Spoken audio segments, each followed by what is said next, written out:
এ দিবসের সাথে মুসলমানদের কোনো সম্পর্ক থাকার কথা না। এটা পুরোপুরি পালন করা হারাম, হারাম এবং হারাম। নবীজি বলেন এমন সময় আসবে দুনিয়াতে আগুন হাতে রাখার চাইতে ঈমান নিয়ে টিকে থাকা আরো কঠিন হয়ে যাবে। আমরা অনেকে এখানে যারা আছি জানি যে ওযু ভেঙে যায় 7টা কারণে। কয় কারণে? নামাজ ভেঙে যায় 19টা কারণে। মানুষের আমল কাজ ভেঙে যায় 2টা কারণে। ঈমানও যে ভেঙে যায় 10টা কারণে, অনেকে জানে না। পৃথিবীর প্রতিটি ইবাদত নষ্ট হওয়ার, ভেঙে যাওয়ার, ব্যর্থ হওয়ার পেছনে কিছু না কিছু কারণ আছে। ঈমান ভেঙে যাওয়ার পেছনে কারণ কয়টা বলেন বলেন? এর ভেতরে 4 নাম্বার কারণ হচ্ছে যে লোকটা বিশ্বনবী বাদ দিয়ে অন্য কাউকে আদর্শ হিসাবে গ্রহণ করে, ওর ঈমান ভেঙে যায়। এটা তো আমি বানালাম নাকি? হ্যাঁ, কান খাড়া করে শোনেন মুসলমান, শয়তান জান্নাত থেকে হযরতে আদম এবং হাওয়াকে বের করে দেবে। উদ্দেশ্য তার প্রথমে ছিল না, তার উদ্দেশ্য ছিল তাদের লজ্জা স্থান দেখা। কথা বুঝতেছেন? তাহলে শয়তান যৌনতা ভালোবাসে, লজ্জা স্থানের প্রতি ওর আকর্ষণ বেশি। এই জন্য বেলিল্লাপনা, বাহায়াপনা, উলঙ্গপনা, যৌনতা ছড়াতে শয়তান ভালোবাসে। এই চরিত্র যাদের ভেতরে বুঝবেন ওরেও শয়তান দখল করে ফেলেছে। এটা পুরোপুরি পালন করা হারাম, হারাম এবং হারাম। এ দিবসের সাথে মুসলমানদের কোনো সম্পর্ক থাকার কথা না। মুসলমানদের সম্পর্ক শুধু 2টা দিনের সাথে, একটা ঈদুল আজহা, ঈদুল ফিতর, যে 2টা দিবসের মূল শিক্ষা আগে ত্যাগ এরপরে ভোগ। ঈদুল ফিতরে আপনি 1 মাস রোজা রেখে শুধু মরণের খাওয়া খাবেন হবে না, আগে সাদকা দেন, ফিতর দেন, দান করেন, যাকাত দেন। গরিব মানুষ ফিতর নিয়ে সেমাই কিনে খেয়ে হাসবে, ওই হাসি দেখে আপনি আনন্দ করবেন। কথা বলেন না কেন? ঈদুল ফিতরের শিক্ষা কি? আগে ত্যাগ এরপরে ভোগ। ঈদুল আজহাতে বড় গরু কোরবানি করে আপনি আগে খাবেন না, আগে গরিবকে দিয়ে আসেন। ও বাচ্চা কাচ্চা নিয়ে আনন্দ করবে, উল্লাস করে খেয়ে মজা পাবে, তখন ওর আনন্দ দেখে আপনি আনন্দ করবেন। তাহলে ইসলামের যে 2টা দিবস আমরা জানি, এখানে শুধু আগে ত্যাগ, আগে ত্যাগ এরপরে ভোগ। এই ছাড়া যত দিবস আমরা আমদানি করি, বানাই, সবগুলোতে খাবো নেব, খাবো নেব। যেটা চলছে এটা কি ত্যাগের কিছু আছে না খাবো নেব? হয় নিজে খাবেন না প্রেমিকাকে খাওয়াবেন, এ শুধু এইগুলো চলছে। এই জন্য দিবস যারা পালন করছেন অনেকে আবার ইবাদত মনে করে পালন করে, মনে করে এই দিন যদি বেশি থাকি তো সারা বছর মনে এরকম চলবে। কিছু ভ্রান্ত ধারণা এদেশে আছে। আজকের আয়াতে ওইগুলো আছে, ইনশাআল্লাহ আমি সামনে যাব। আমি কথা বলছিলাম পৃথিবীর বহু মানুষের ঈমান যে এখন ভেঙে নষ্ট হয়ে যাচ্ছে, ও লোকটা জানেও না আমার ঈমান আছে না গেছে। রাসূলুল্লাহ আমাদের একমাত্র আদর্শ, উনি উসওয়াতুন হাসানা। এ পৃথিবীতে আর কেউ না, এ পৃথিবীতে একমাত্র উসওয়াতুন হাসানা রাসূলুল্লাহ। কারণ সাহাবীদের নামের আগে পরে উসওয়াতুন হাসানা আপনি কোরআনে পাবেন না। এ শব্দটা অনেক ওজনওয়ালা, অনেক লোড আছে এর পেছনে। বিশ্বনবী জীবনের শেষ ভাষণ দিয়েছিলেন মাত্র 27 মিনিট। এর শেষ কথাতে ছিল এইটা যে আমি তোমাদের জন্য 2টা জিনিস রাখলাম, একটা কোরআন আর একটা সুন্নাহ। এই 2টা যদি আঁকড়িয়ে ধরতে পারো, লাং তাদিল্লু, কখনো পথভ্রষ্ট হবে না। খেয়াল করে দেখেন তো, নবীজি যে সময় কথা বলছিলেন তার সামনে 1,14,000 জান্নাতি মানুষগুলো দাঁড়িয়ে আছে। ডান দিকে আবু বকর বসে আছে, বাম দিকে ওমর বসা আছে। বিশ্ব নবী কিন্তু বলেন না যে এই যে 2 জনকে রাখলাম, আবু বকর ওমর জান্নাতি মানুষ, এদেরকে মেনে নিলে জান্নাত পেয়ে যাবে, এ কথা বলেছিলেন না। কেন জান্নাতের গ্যারান্টি সার্টিফিকেট নিয়ে বসে আছে বামে ডানে, তাদের কথা বললেন না? কারণ পৃথিবীতে নবী ছাড়া কারো ঈমান নিরাপদ না। সকালে ঈমানদার আছে, বিকালে বেঈমান হয়ে যেতে পারে, এই কথা বলেন না কেন? এজন্য একটা লিস্ট বানিয়েছিলেন হযরত ওমর যখন খলিফা। মাঝে মাঝেই হুযায়ফাকে ডাক দিয়ে বলতেন, ভাই নবীজি ইন্তেকালের আগে একটা লিস্ট দিয়েছে মুনাফিকদের, যে মদিনাতে এই এই লোকটা মুনাফিক, ওই লিস্টের ভেতরে দেখো তো আমি ওমরের নামটা আছে কিনা। হযরত হুযায়ফা ইবনুল ইয়ামিন রাদিয়াল্লাহু তাআলা আনহু চোখের পানি ফেলে দিয়ে বলেন, ভাই ওমর খলিফাতুল মুসলিমিন, কি বলেন আপনি? আপনার নাম মুনাফিকদের লিস্টে থাকবে মানে? হযরত ওমর ওই দিন বলেছিলেন, হুযায়ফা আমি নবীর মুখে শুনেছি এ দুনিয়াতে নবী ছাড়া কারো ঈমানই নিরাপদ না। কখন কে বেঈমান হয়ে যায় বলা যায় না।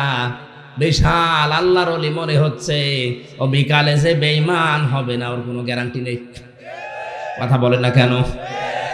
আমি তো নবী না, আমার ঈমানও চলে যেতে পারে। সুতরাং দেখো না কেন লিস্টে আমার নামটা আছে কিনা। যদি থাকে তাহলে এখনো আমার তাওবা করার সময় আছে, আমি পরিবর্তন হয়ে যাব।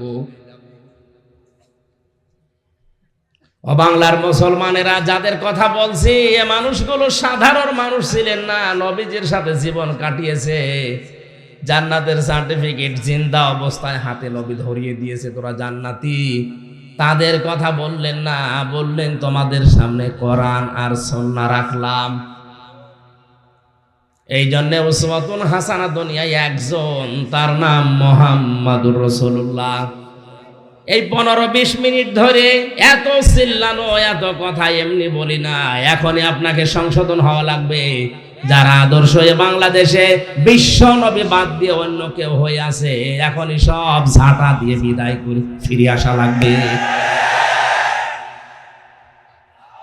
এই তাকবীর দেওয়ার দরকার নাই। রাজি যদি থাকেন, আপনার কথায় যদি আপনি সত্যবাদী হয়ে থাকেন, আল্লাহকে দেখাবেন। লিল্লাহি তাকবীর। দেখে তো হাত তোলেনি কি? ওইভাবে তোলা তো সমস্যা। ঠিক আছে, এই ঠিক আছে ভাই,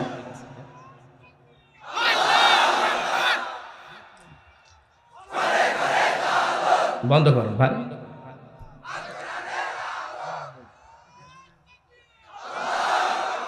ও আপনারও কথায়ও কিছু হচ্ছে না, আমারটাও কিছু হয় না।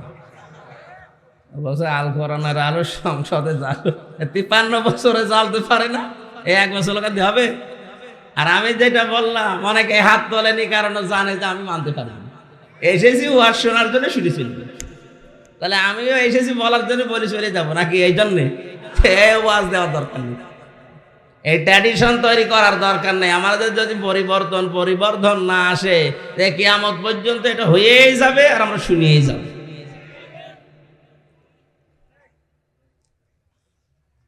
আর আমি কোরআন হাদিস পড়ে যতটুকু বাস্তবতা বুঝি, কোরআন শরীফের কথা যদি কারো মনের পরিবর্তন আনতে না পারে, ওর কপালে আর হেদায়েত বলে কিছু নেই।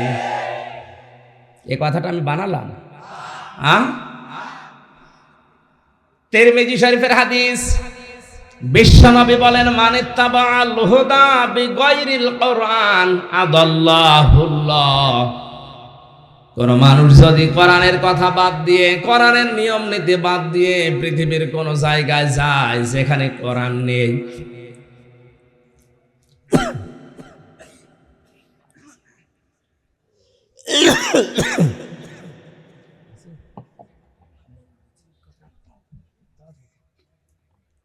জিকির করে সুবহান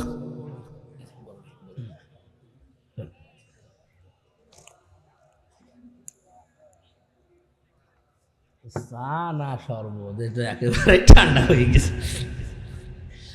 মনে হচ্ছে যে রওশনের স্বাদের মতো ঠান্ডা হয়ে গেছে, আর জীবন যখন কিছু নেই।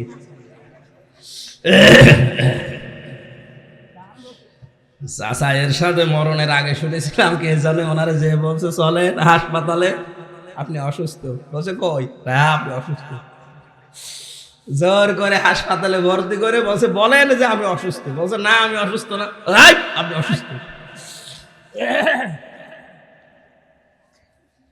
পানির একটা ছোট বোতল রাখেন, কাজে লাগবে।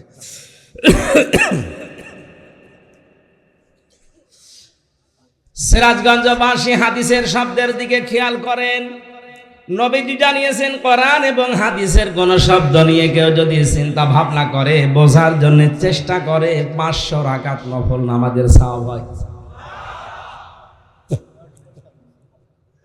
এখন দাঁড়িয়ে হয়তো 500 রাকাত নফল নামাজ আপনি পড়তে পারবেন না, কিন্তু এই হাদিসের কথাটা যদি বোঝার চেষ্টা করেন আর যদি মেনে নিতে পারেন, তো সোনায় সোহাগা, আল্লাহর কসম আপনার আমল নামায় বাড়ি দেওয়ার আগে 500 রাকাত নফল কবুল হওয়া নামাজের সওয়াব লেখা হয়ে যাবে। হাদিসের মূল কথা ছিল আদাল্লাহুল্লাহ।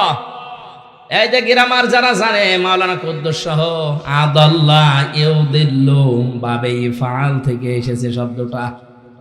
যদি দল্লা ইয়াদিল্লু দিতেন তাহলে বাংলা অর্থ আসতো আপনি নিজেই নিজেকে গোমরা করে ফেলেছেন। আদাল্লাহ শব্দটা আসার কারণে বাংলা অর্থ দাঁড়িয়েছে আপনি হয়তো ভালো হওয়ার নিয়তে কোনো জায়গায় গিয়েছিলেন, কিন্তু কোরআনে কারিম সেখানে ছিল না, কোরআনের কর্মসূচি ওই সেই জায়গায় চলে না। এই জন্য আল্লাহ নিজে দায়িত্ব নিয়ে আপনাকে গোমরা বানিয়ে দেবে। এই হাদিসটা বিশ্বাস করেন কত ভাগ? 2-300। এই হাদিসটা বিশ্বাস হয় কত ভাগ?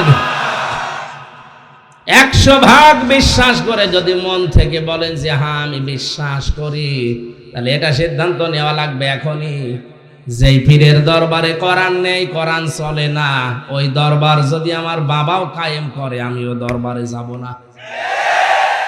পারবেন?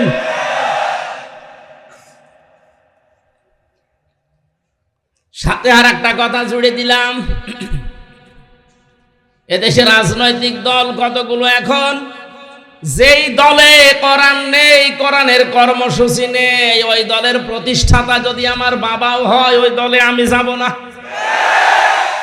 আমি যদি ওখানে থাকি আমাকে গোমরা বানাবে, খারাপ বানাবে, জাহান্নামী বানাবে কে? না হামজা? কে? আল্লাহ নিজে দায়িত্ব নিয়ে খারাপ বানিয়ে দেবে। এই জন্য আমাদের কপালে হেদায়েত জুটছে না। 100 ভাগের 15 জন এই জরিপটা মিথ্যা না, আসলে এটাই ঠিক। 100 জনের 15 জন শুধুমাত্র নবীকে আদর্শ হিসাবে একমাত্র মানে, আর বাকিগুলো সব টানা নানায় আছে। হ্যাঁ, ওর জব্বা আছে, ওর পাগড়ি আছে, ও নামাজ 5 ওয়াক্তের জায়গায় 6 ওয়াক্ত পড়ে, তাহাজ্জুদ মিলে, মনে মনে করছে আমি জান্নাত পেয়ে বসে আছি, অথচ ওর যে ঈমান ভেঙে গেছে ওর টের পায় না। আব্দুল্লাহ ইবনে উবাইয়ের পুরা জীবন আমি পড়ে দেখেছি।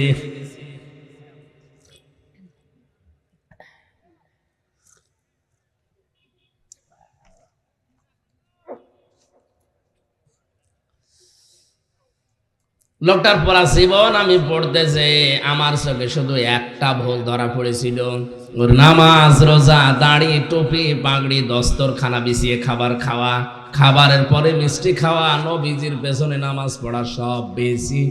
শুধু এক জায়গায় নবীকে মানত না, রাজনৈতিক জীবনে বিশ্ব নবীকে বাদ দিয়েও মেনে নিয়েছিল আবু জেহেলকে। আপনার মাথা কি এখনো মগজে কাজ করে না? আপনি নামাজ পড়েন সিরাজগঞ্জের বেলকুচির শেরনগর, এ কেসেন এ গ্রাম, আমার মনে হয় কুষ্টিয়া যে যদি শেরনগর বলেন কিয়ামতের আগে চিনবে না।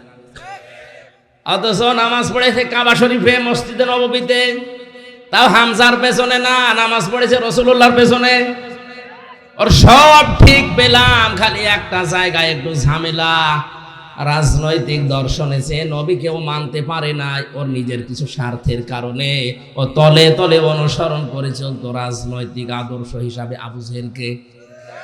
এই একটা মাত্র কারণে ওর জন্য কোরআনে কারিমে আল্লাহ আয়াত নাজিল করেছেন, ইস্তাগফির লাহুম আও লা তাস্তাগফির লাহুম ইন তাস্তাগফির লাহুম 70 মাররাতান। এটা তাফসীরে হাক্কানীতে আছে, মুফাসসির লিখেছেন ৭০ মাররাতান পর্যন্ত বলার পরে ফেরেশতা জিবরাইল থেমে যায়। হে নবী, আপনি এর জানাজার নামাজ পড়িয়ে কবরে দেবেন, থামেন। এর জন্য যদি আপনি ক্ষমা চান আর না চান সমান হবে, এমনকি ৭০ বারও যদি মাফ চান আল্লাহ মাফ করবে না। নবীজি বলেন, ফেরেশতা কথা যা বললে এ পর্যন্তই না, এরপরে আর আছে যে ৭০ বার মাফ চাইলে মাফ হবে না। আমি নবী এর জন্য ৭১ বার মাফ চাবো। আল্লাহ তো ৭১ বারের কথা বলে নাই, বলেছে ৭০ বার। কথা বলে না কেন? নবীজি মনে মনে স্থির করেছিলেন যে এর জন্য আমি ক্ষমা চাবো। হঠাৎ করে ফেরেশতা আয়াতের পরবর্তী অংশ শোনালেন, ফালা ইয়াগফিরাল্লাহু লাহুম। এখানে যারা আলেম আছে, ইয়াগফির এটা মজারে, বর্তমান, ভবিষ্যৎ, প্রেজেন্ট, ফিউচার। এর আগে লান আছে, এর আগে ফা আছে। ফা ১৯টা অর্থে ব্যবহার হয়, লাং ব্যবহার করা হয় মজারের আগে। বাংলা অর্থ দাঁড়াবে কোশ্চেন কালেও হবে না। আল্লাহ জিবরাইলকে দিয়ে গ্যারান্টি দিয়ে জানালেন, হে নবী, এই লোকটা শুধু না, এই তাকান, এখানে কিন্তু কা দেয়নি বা আব্দুল্লাহ বিন উবাই নামটা আল্লাহ দেয়নি, দিয়েছেন হুম। হুম বহু বচন, এটা জমির। এই কারণে আয়াতটা পড়লাম।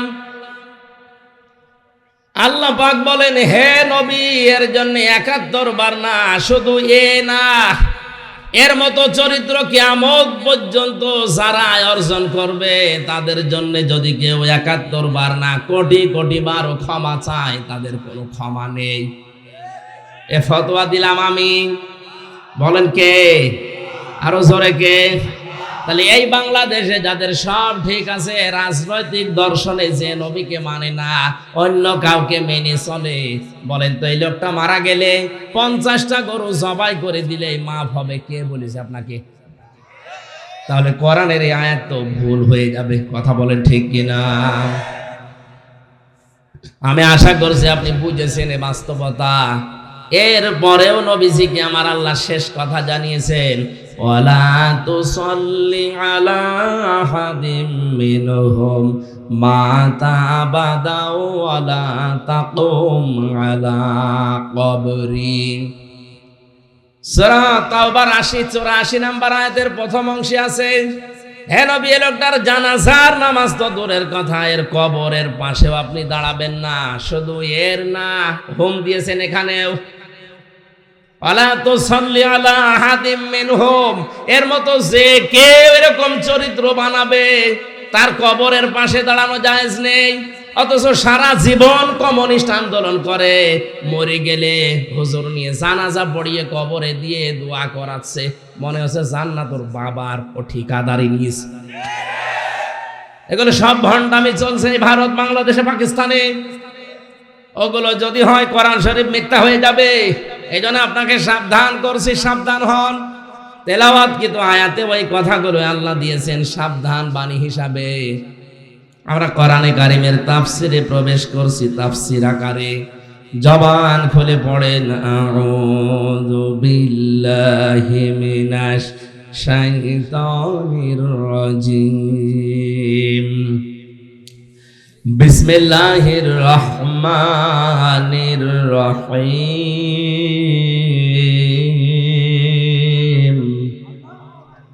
হামিম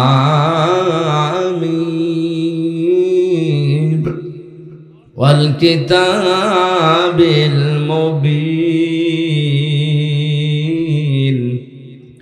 ইন্না আনজালনাহু ফি লাইলাতিন মুবারাকা, ইন্না কুন্না মুনজিরিন।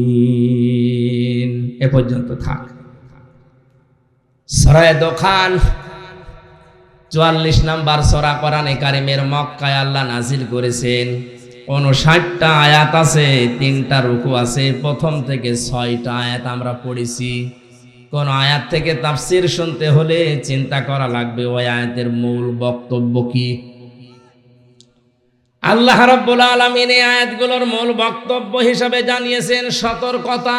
কি বলেন? বলেন যাদেরকে দিয়ে সতর্ক করবেন তাদের নাম দিয়েছেন মুরসিলিন, তারা রসুল। এখন রসুল নেই, রসুলের নায়েব আছে, তার ভেতরে আমি একজন। কি আমি মিথ্যা কথা বলছি? আর যাই থাক, ভাঙ্গা চড়া হিসাবে আমার নামের আগে অন্তত আলেম লিখা আছে। আর নবীজি জানিয়েছেন আল উলামা ওয়ারাসাতুল আম্বিয়া, যারা আলেম তারা আমি নবীর নায়েব ওয়ারিস। জোরে বলেন সুবহানাল্লাহ। তাহলে আজকের আলোচনার বিষয় সতর্কতা। সতর্ক করার জন্য এখানে আমি বসেছি। নবী থাকলে এখানে এসে এভাবেই তিনি সতর্ক করতেন। তিনি নেই, ওই দায়িত্বটা এখন আমার কাঁধে এসেছে। সূরা দোখান, দোখান শব্দের শাব্দিক অর্থ হচ্ছে ধোঁয়া। কি বললাম? আরো জোরে বলেন। কিয়ামতের আগে একটা ধোঁয়া আল্লাহ পাঠাবেন, তামাম দুনিয়া অন্ধকার হয়ে যাবে। জাহান্নামের ভেতরে একটা জায়গা আছে যেখান থেকে ধোঁয়া উৎপন্ন হয়, গারামা বলা হয়। এখান থেকেই তাদখিন, যেটা বাংলায় আমরা বলি ধূমপান, বিড়ি। ধূম মানে ধোঁয়া, পান মানে খাওয়া, তাহলে ধোঁয়া খাওয়া। এটা অনেকেই মাকরু বলে উড়িয়ে দিতে পারে না, এটা যে হারাম। ওয়ায়ুহিল্লু লাহুমুত তাজ্জিবাতি ওয়া ইউহাররিমু আলাইহিমুল খাবাইস। সূরা আরাফের 157 নম্বর আয়াতের মাঝের অংশে আছে, আল্লাহ বলেন আমি নিজেই শুধু শরীয়ত প্রণয়ন করিনি, আমার নবীকে আমি আল্লাহ শারিহ বানিয়েছি। তিনিও শরীয়ত প্রণেতা, তিনি সমস্ত পবিত্র জিনিসকে হালাল করেছেন তোমাদের জন্যে, আর যত অপবিত্র, নাপাক, অখাদ্য, কুখাদ্য এগুলো হারাম করেছেন। কে বলছেন? তাহলে আয়াত দ্বারা প্রমাণ হয় নবীজি শারিহ, শরীয়ত প্রণেতা। তিনি হ্যাঁ বললেই হালাল, না বললেই হারাম। এ কথা মানেন তো? বলেন বলেন। ধোঁয়া যারা খাচ্ছেন, বাস্তবে কিছু জিনিস তো ক্ষতি আছে। হ্যাঁ, এখানে আর একটা মাসলা দরকার। আলেম যারা আছেন বলছি, আন্দাজে কিছু দেখলেই একবারে হারাম বলবেন না। হারাম হওয়ার জন্য কমপক্ষে 3টা শর্ত লাগবে। কয়টা? 3টা শর্ত না পেলে আন্দাজে যা তা হারাম বলা না। আপনি হারাম বলে যদি পুষিয়ে দিতে না পারেন, সেটা আপনি নিজে হারাম হয়ে যাবেন। এই যে অনেককে কাফের বলে ফতোয়া দেওয়া হয়, যদি লোকটা কাফের প্রমাণ করা না যায়, নিজে কিন্তু কাফের হয়ে মরার সম্ভাবনা বেশি। কোন নেককার, কোন মহসেনা, কোন নিরপরাধ, অজ্ঞাত এরকম কোন মহিলা যে বিষয়ে জানে না, তার উপরে যদি কেউ জেনার তহমত দেয়, ব্যভিচারের আঘাত হানেছে, ব্যভিচারিয়ে জেনা করেছে, ওই মহিলা যদি সত্যি ওই কাজ না করে থাকে, আর আপনি যদি 4 জন সাক্ষী জোগাড় করতে না পারেন, তাহলে আপনার শাস্তি দুনিয়ায় 2টা, আর মরণের পরে যা হবে এটা আল্লাহ জানে। সূরা নূরের 4 নম্বর আয়াতে আল্লাহ জানিয়েছেন, ওয়াল্লাযীনা ইয়ারমুনাল মুহসানাতি সুম্মা লাম ইয়াতু বিআরবা'তি শুহাদা ফাজলিদুহুম 80 ওয়ালা তাকবালু লাহুম শাহাদাতান আবাদা। কোন মুহসিনা, নেককার এরকম মহিলার প্রতি যদি কেউ জেনা, ব্যভিচারের তহমত লাগায়, আর 4 জন সাক্ষী যদি প্রমাণ করতে না পারে, 1 নাম্বার শাস্তি হচ্ছে ওই লোকটার ওকে 80টা চামড়ার চাবুক দিয়ে বেত মারা লাগবে। কয়টা? বলেন বলেন। 2 নাম্বার হচ্ছে যতদিন বেঁচে থাকবে, ওয়ালা তাকবালু লাহুম শাহাদাতান আবাদা, ওর সাক্ষী আর কোর্টে কাছারিতে কোনো বিচারে সালিশে আর গ্রহণ হবে না, ওর সাক্ষী শেষ। কত বড় শাস্তি আপনি টের পাচ্ছেন? একজন নিরপরাধ মানুষের উপরে যদি মিথ্যা তহমত দেওয়া যায়, 2টা শাস্তি তার জন্যে। 80টা বেত মারা লাগবে তার চামড়ার চাবুক দিয়ে, আর জীবনেও তার সাক্ষী গ্রহণ করা হবে না। এটা যদি আজ বাংলাদেশের সূরা নূরের এই 4 নম্বর আয়াতটা আমার মনে হয় সংসদে যদি কায়েম থাকতো, এই দেশে হাজার হাজার মিথ্যা মামলায় মানুষ খালাস পেয়ে যেত। কারণ আপনার সাক্ষী তো গ্রহণ হবে না। একবার যদি প্রমাণ হয়ে যায় যে আপনি মিথ্যা সাক্ষী দিয়েছেন, মিথ্যা কথার তহমত লাগিয়েছেন, লোকটা কিছু জানতো না, আপনার জীবনের মতো সাক্ষী দেওয়ার কাজ শেষ। আমার বিষয়টা যেহেতু ওইদিকে না, আমি যেটা বোঝানোর জন্য বলছিলাম, তাদখিন এটা বাংলা অর্থ হচ্ছে বিড়ি বা ধূমপান। কিয়ামতের আগে আল্লাহ বিশাল একটা ধোঁয়া সৃষ্টি করবেন, সব অন্ধকার হয়ে যাবে, শুধুমাত্র আলো থাকবে তাদের কাছে যাদের কাছে এই কোরআন ছিল। কারণ কোরআনের এক নাম আলো বা নূর। কি নাম বলেন বলেন? আল্লাহ রাব্বুল আলামিন বলেন, হামিম ওয়াল কিতাবিল মুবিন। হামিম এটার অর্থ আল্লাহ ছাড়া কেউ জানে না। কেউ কেউ বিভিন্ন তাফসীর করার চেষ্টা করেছে, আমরা ওদিকে যাব না, কারণ আমরা নিজেরা জানি না। আল্লাহু আ'লামু বিমুরাদিহি, এর আসল অর্থ জানেন আল্লাহ। ওয়াল কিতাবিল মুবিন, আল্লাহ বলেন স্পষ্ট কিতাবের কসম। কিসের? শব্দটার দিকে তাকান তো, ওয়া দেওয়ার পরে আলিফ লাম আছে। আমি আলেমদেরকে বলছি, দেখি এনারা কি পড়েছে, ওয়াল কিতাবিল মুবিন আলিফ লাম দিয়েছে। আল্লাহ মনে হয় খেলা করার জন্য। হ্যাঁ, কিতাবের আগে আলিফ লাম দেওয়ার পেছনে কারণ হচ্ছে, এই পৃথিবীতে স্পষ্ট কিতাব একটাই আছে, তার নাম কোরআন শরীফ। কথা বুঝতেছে? মানুষকে হেদায়েত দিতে পারে একটাই মাত্র কিতাব, তার নাম কি? আলিফ লাম। যে 4 প্রকার আমরা জানি, তার ভেতরে এক প্রকার এখানে আছে, নির্দিষ্ট করে দিয়েছেন আল্লাহ স্পষ্ট কিতাবকে, যে মানুষকে এটা হেদায়েত দিতে পারে। যালিকাল কিতাবু লা রাইবা ফি, এখানে কিতাবের আগে আলিফ লাম আছে। কি আছে? সুতরাং কোরআনের বক্তব্যের পরেও যদি মানুষের মনের ভেতরে উতাল পাতাল না আসে, পরিবর্ধন না হয়, বুঝবেন ওই লোকটা জাহান্নামের জন্যই তৈরি হয়েছে। জোরে বলেন নাউজুবিল্লাহ। স্পষ্ট কিতাবের কথা কেন বললেন? অনেকে আজ বিভিন্ন দরগা থেকে বের হয়ে এই কথা চালিয়ে দিচ্ছে যে কোরআন শরীফ 90 পারা, 30 পারা জাহেরে আছে আর গোপনে আছে 60 পারা। এটা যেটা মিথ্যা কথা। এই আয়াতটা তার প্রমাণই মুবিন। আলহামদুলিল্লাহিল্লাযী আনজালা আলা আবদিহিল কিতাবা ওয়া লাম ইয়াজআল লাহু ইওয়াজা। সূরা কাহফের প্রথম আয়াতে আল্লাহ জানিয়েছেন, প্রশংসা ওই আল্লাহর, যিনি তার বান্দার প্রতি এমন একটা কিতাব দিয়েছেন যে কিতাবের ভেতরে কোনো গোপন কথা, আস্তে বলেন, আরো জোরে বলেন, আল্লাহ পাক বলছেন কোনো গোপন কথা নেই। আর আপনি মারেফতের কথা বলে চালিয়ে দিচ্ছেন, মানে শেষ করে দেব না? আপনারা মোবাইলে গল্প করছেন, তাহলে শুরু করি। যদি জরুরি হয়, মানে কোনো কাজ থাকলে শেষ করে দিই।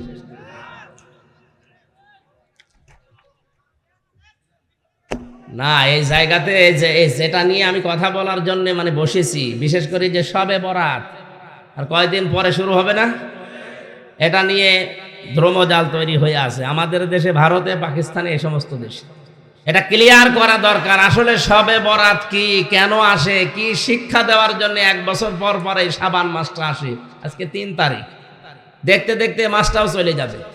অথচ রজব শুরু হওয়ার প্রথম দিক থেকেই নবীজি দোয়া করতেন, আল্লাহুম্মা বারিক লানা ফি রজব ওয়া শাবান ওয়া বাল্লিগনা রমাদান। রজব আর শাবানের বরকত দাও। সে বরকত কি? সেই বরকতের কথাগুলো এই আয়াতে আছে। আপনি চলে যাবেন স্পষ্ট কথা শুনে, না এখনই চলে যাবেন? চলে যাবেন এখনই? একটু ওঠাউঠি বন্ধ করবে না, আমার গলায় যতক্ষণ অন্তত সাপোর্ট দেয় আমি আসি। আল্লাহ পাক বলেন স্পষ্ট কিতাব, এর ভেতরে কোনো গোপন কথা নেই, মারেফতের কথা নেই।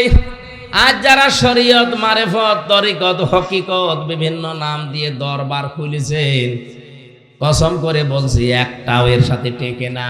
কারণ শরীয়তের বিধান স্পষ্ট।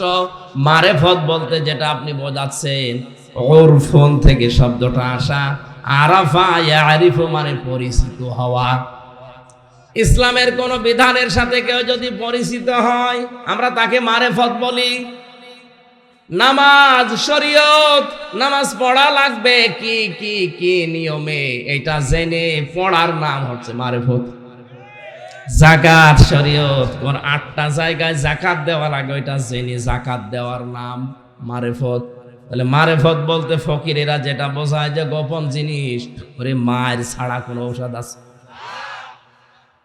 এটা সব বাটপারি সিটারি ছাড়া কিছু না। আর এগুলো চলে বেশি কুষ্টিয়ায়। আল্লাহর ওলি শুয়ে আছে ওখানে, মারিফতের পীর, শরীয়তের পীর।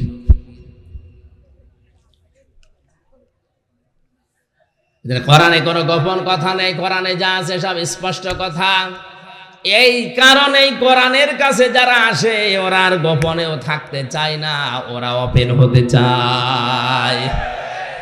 কিছু কিছু মানুষ এই দিনকালের অবস্থা দেখে বলে, হুজুর দিনকাল ভালো না, গোপনে আসি। গোপনে আসি মানে? আরে ভাই, দিনকাল কি 1500 বছর আগে ভালো ছিল? বলেন। প্রকাশ্য মানুষকে চিরিয়ে ফেলা হয়েছে, শরীর থেকে চামড়া ছিলে লবণ দেওয়া হয়েছে। হযরতে বেলাল, তার দিকে তাকান। হযরতে খবাইব, খাব্বাব, পিঠের ভেতরে চাকা চাকা গর্ত হয়ে গিয়েছিল। আপনি বলছেন দিনকাল ভালো না, গোপনে আসি? আরে শয়তান, দিনকাল তো আরো খারাপ ছিল 1500 বছর আগে। হ্যাঁ, সবার জন্য ওই রকম দিন আসে নাই।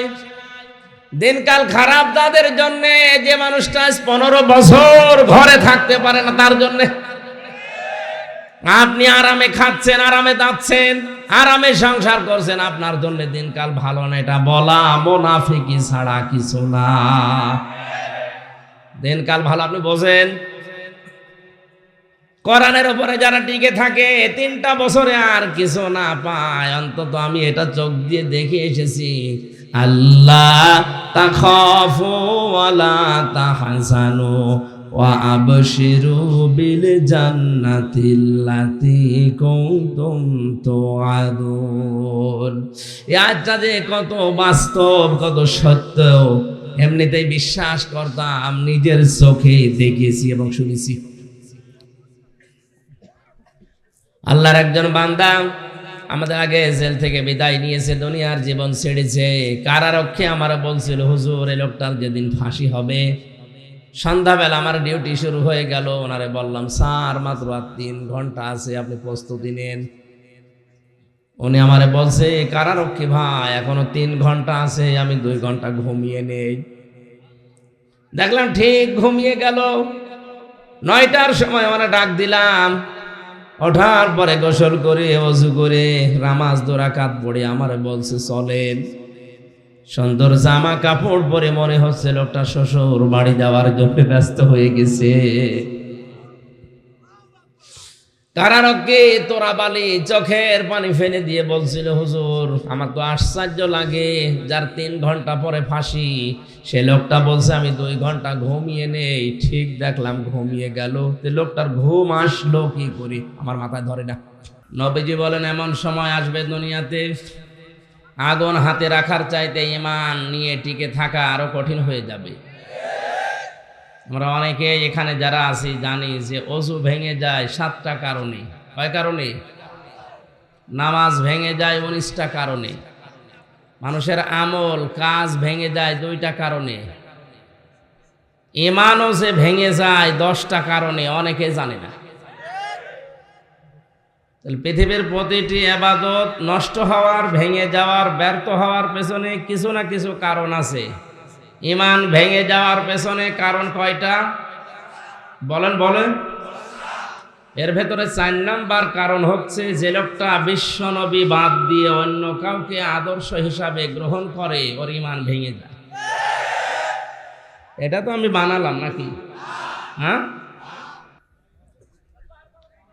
পৃথিবীতে একজন মানুষকে আল্লাহ উসওয়াতুন হাসানা বলে ঘোষণা দিয়েছেন, লাকাদ কানা লাকুম ফি রাসূলিল্লাহি উসওয়াতুন হাসানা। অবশ্যই তোমাদের জন্য মহত্তম আদর্শ লুকিয়ে রেখেছি আমি রাসূলুল্লাহর জীবনে। কার জীবনে? কোরআনে কারীম আমার সামনে অনেকে কথাটা শোনার পরেই প্রথমেই মনে করতে পারে যে রাজনীতি আরম্ভ হয়েছে। না, এটা রাজনৈতিক ব্যাপার শুধু হলে আল্লাহর কসম আমি বলতাম না। এটা আপনার ঈমান থাকা না থাকার বিষয়। পৃথিবীতে একজন মানুষকে মহান আল্লাহর ঘোষণা দেওয়া আদর্শ নেতা বলে তিনি পাঠিয়েছেন, মুহাম্মাদুর রাসূলুল্লাহ। যে সূরা অনেকে ফজরের নামাজের পরে পড়ে আর মনে করে 10 খতম কোরআন শরীফ পড়ার সওয়াব হয়, সূরা ইয়াসিন। ইয়াসিন মানে কি অনেকে তাও জানে না। ইয়া মানে হে, সিন মানে সাজ্জেদ। সিন শব্দের 5টা অর্থ আমি কাবিরে পেয়েছি তাফসিরে। সিন মানে সাজ্জেদুল আলামিন, সিন মানে সাজ্জেদুল বাশার, সিন মানে সাজ্জেদুল কাউনাইন, সিন মানে সাজ্জেদুল মুরসালিন, সিন মানে সাজ্জেদুল আম্বিয়া। তামাম জগতে যত কিছু আছে সবার জন্য কেবলমাত্র শুধুমাত্র একমাত্র আদর্শ বিশ্বনবী। আপনি যদি অন্য জগতেও বাস করেন, সেখানে যদি মনে করেন এখানে তো আল্লাহর অন্তত এই বিধানটা নেই, মঙ্গল গ্রহে চলে গেলেন আল্লাহর বিধান এখানে নেই, না। ইয়াতানাজ্জালুল আমরু বাইনাহুন্না, সূরা তালাকের শেষে আল্লাহ জানিয়েছেন প্রতিটি জায়গায় আমি আল্লাহর বিধিবিধান নাজিল হয়। কি সমস্যা? হ্যাঁ, কি আপনি মাইকালা? ঠিক আছে।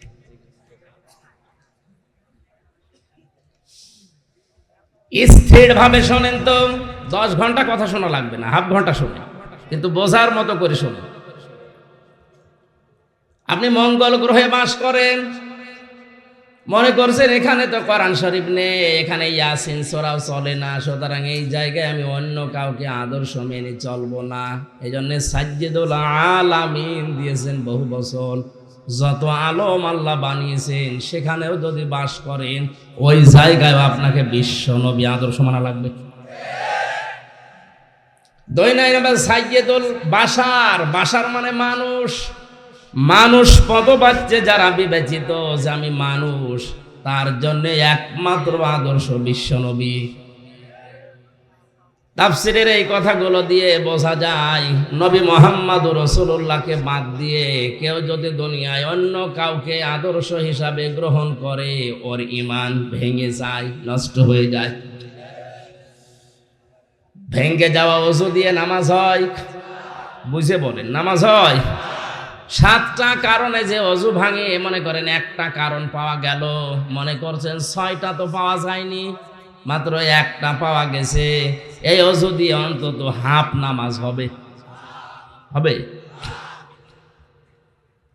নামাজ ভেঙে যাওয়ার কারণ 19টা, 1-2টা হয়তো আপনার পালন হয়নি, 17টা পালন হয়েছে, নামাজ হবে।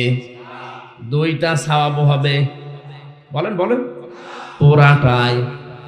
পুরাটাই জিরো, শূন্য, কিচ্ছু হবে না। এটা যেমন সহজে বুঝে ফেলেছেন, আল্লাহর ঘোষণা দেওয়া একমাত্র নেতা মুহাম্মদুর রাসূলুল্লাহ, তাকে বাদ দিয়ে আজ পৃথিবীতে যারা অন্য কাউকে নেতা মেনে চলে ওর ঈমান জান্নাতে যাওয়ার মতো না, ভেঙে গেছে। কিছুদিন আগে একটা জরিপ পেয়েছিলাম, এদেশে 96% মুসলমান আমরা দাবি করছি ঠিক, কিন্তু 100 জনের 15 জন শুধুমাত্র কেবলমাত্র বিশ্ব নবীকে আদর্শ নেতা মানে, আর 85% অন্য কাউকে মানে। এই জরিপ অনুযায়ী দেশে 96% মুসলমান মিলছে না, মাত্র 15%। কারণ নবী বাদ দিয়ে অন্য কাউকে মেনে নিলে ওর আদর্শ যদি হয় তার ঈমান আর থাকে না, নষ্ট হয়ে যায়। সেই হিসাবে আপনি নামাজ পড়লেও শেষ, রোজা রাখলেও ব্যর্থ, অন্য আমল তো বাদই দিলাম। আশা করছি কথা আপনার মগজে ঢুকেছে। এখন এটা বোঝার পরও যদি কেউ না বোঝার ভান করে থাকে, আমার মনে হয় রে বুখারী শরীফ দিয়ে হবে না, বাকারী শরীফ লাগবে। বলেন বোঝেননি কে এখানে? বলেন তো কে সহজ বিষয় বুঝেনি? আমি এখনো বুঝিনি। আসে আপনাকে আগে বুঝিয়ে তারপরে সামনে যাচ্ছে। আর যদি বলেন না বুঝে ফেলেছি, যে আমার ঈমান যদি টিকিয়ে রাখতে হয় আমি মুসলমান আছি না গেছি, এটা যদি প্রমাণ করতে হয়, একমাত্র আদর্শ এখন থেকে মরণ পর্যন্ত আমার হয়ে থাকবে মুহাম্মাদুর রাসূলুল্লাহ। এখন রাসূলুল্লাহ আদর্শ হবেন কার জন্য? আল্লাহ আয়াতের পরে 3টা শর্ত দিয়েছেন। লিমান কানা ইয়ারজুল্লাহা ওয়াল ইয়াউমাল আখিরা ওয়া যাকারাল্লাহা কাসীরা। 1 নম্বরে দুনিয়াতে যে কোনো কাজ করে ও আশা করে আমার আল্লাহর কাছে। লিমান কানা ইয়ারজুল্লাহ, আমি আল্লাহর দিকে যে লোকটা ফিরে আসে, রাজা ইয়ারজিউ মানে ফিরে আসা, আল্লাহর কাছে আশা করে ফিরে আসে। পৃথিবীর যে কোনো দিকেও যেতে পারে, কিন্তু যখনই স্মরণ হয় আল্লাহর কথা, ফিরে আসে তাড়াতাড়ি করে। এ কথাটা বলা যত সহজ, প্র্যাকটিক্যাল লাইফে মিলানো অত সহজ না। ওয়াল ইয়াউমাল আখিরা, কিয়ামতে জবাব দেওয়া লাগবে, টেন্ডেন্সি তার তৈরি হবে। আমার যতটুকু বিশ্বাস, এটা যদি বাংলাদেশে 100 ভাগ তৈরি হয়ে যায় যে আমার কিন্তু জবাব দেওয়া লাগবে, এদেশে কিয়ামতের আগে আর মিথ্যা মামলা হবে না। অথচ জেলখানাগুলোতে খোঁজ নিয়ে দেখেন 100 জনের 70 জন মানুষ তার মামলা সম্পর্কে কিছুই জানে না। আমিও তো আমার মামলা সম্পর্কে কিছুই জানতাম না। 3টা বছর আমার জীবন থেকে একটা ঘরের ভেতরে কেটে গেল। অথচ যেই ছেলেটা আমার নামে মামলা দিয়েছে, ওর বাড়ি সিরাজগঞ্জে, ওর নাম নাকি তরবারি সাকিব। ও বেটা ধান কাটে, কাছে দিয়ে ধান কাটতে কাটতে মাথা গেছে বিগড়িয়ে, বাসের মাথায় উঠে চলে গেছে ঢাকায়। সংসদের সামনে দিয়ে হাঁটছিল, পুলিশ ধরে বলছে কি করিস, সংসদ ভেঙে ফেলবো। কাছে দিয়ে হ্যাঁ, আমির হামজার ওয়াজ শুনে উদ্বুদ্ধ হয়েছে। আমি কি এমন ওয়াজ করি? আমি নরম নরম ওয়াজ করি, আর আমার ওয়াজ বলে উদ্বুদ্ধ হয়েছে। তাও সিরাজগঞ্জ থেকে গেছে। পরে ওরে কাশিমপুরে কারাগারে যে দেখি কি তুমি সেই, বলে হ্যাঁ আমার চেনো, আমার কোনোদিন দেখেছো? বলছেন না। আমার নাম বললি কি করে? বলছে হুজুর আমারে বলতে বললো। আমারে বলে দিল যদি আমির হামজা, হারুন ইসা আর এদের নাম বলিস তোরে ছেড়ে দেব। আমারও ছাড়ে না, আপনারও ছাড়ে না। এই যে বক্তব্য শুনে বোঝা যাচ্ছে পুরাটাই সাজানো। শুধু হামজা না, এরকম হাজারো হামজা। আমি বললাম 100 জনের 70 জন কম হয়ে গেল, আরো বেশি হবে। কিচ্ছু জানে না, আন্দাজে 10 বছর জেল পড়ে আছে। যার ভেতরে কিয়ামতের জবাবদিহি এই আচরণ তৈরি হবে, তার জন্য মুহাম্মাদুর রাসূলুল্লাহ হবেন আদর্শ। আর এরকম মানুষ যদি এদেশে 96 ভাগ দরকার নেই, 51 ভাগও তৈরি হয়ে যায়, কেউ কারো নামে মিথ্যা মামলাও দেবে না, মিথ্যা সাক্ষ্য দেবে না। পাশের বাড়ি সলিমদ্দির সাথে রাগারাগি আছে, এজন্য নিজের ছোট মেয়েকে ভিকটিম বানিয়ে ধর্ষণের মামলা দিয়ে সলিমদ্দিরে 5 বছর জেলে রেখে দিয়েছে। এরকম মামলার আসামি বেশি।